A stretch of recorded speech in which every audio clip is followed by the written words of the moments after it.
First, the driver whose behaviour defies belief. Tonight, our exclusive vision shows a modified car drifting from one lane to another at dangerously high speeds. Insanity. This driver appears to have a death wish and totally irresponsible driving. We'd be very, very keen to get a driver like this off the road. Meet Jared. He's a young Japanese car enthusiast. And this is fellow Japanese car enthusiast, Zach. Japanese sports cars get their hearts racing. Unfortunately for their hobby and the sport of driving, it's difficult to find places to safely, legally and cheaply practice their driving. These difficulties are one of the leading factors causing dangerous behaviour on our roads, and it administers a horrible stigma on those who love cars and want to do the right thing.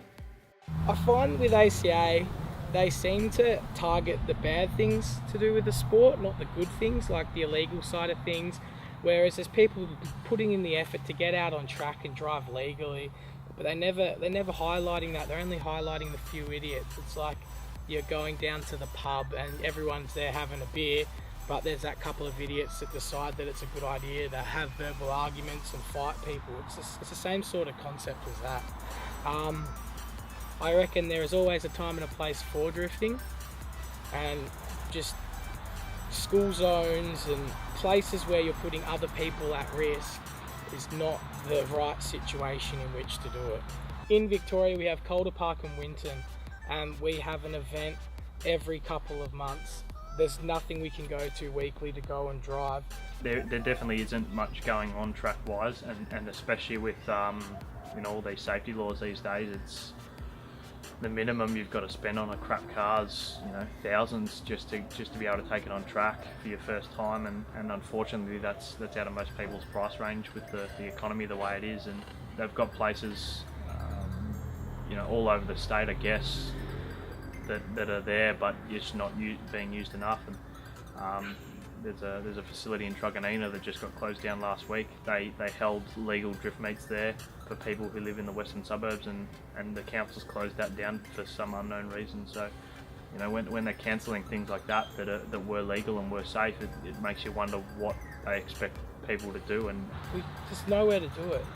And if you want to drive all the time because that's what makes you happy in life and that's what you feel as though you should do, but you're only limited to do it once every 3 months, it just gets a bit hard. And that's when that temptation comes into play to go out on the street, because you can roll out of your front driveway and there you go, you can start driving. If people can't access the track and access the track cheaply and regularly, then yeah, they're definitely going to have that outlet and do it somewhere that's not ideal, like an industrial estate or an intersection. And unfortunately, that's where you see people getting hurt.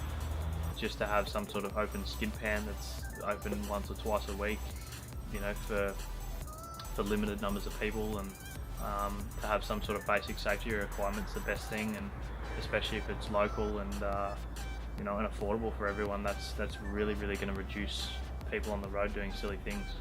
We really need someone to step up and give us some place to do it once a week, where we can just get off the streets and then find a good place to drive safely. The car community doesn't want to use the road as an outlet, but when their options are far and few in between, and the price is so high, that temptation to go on the road can prove too much for some.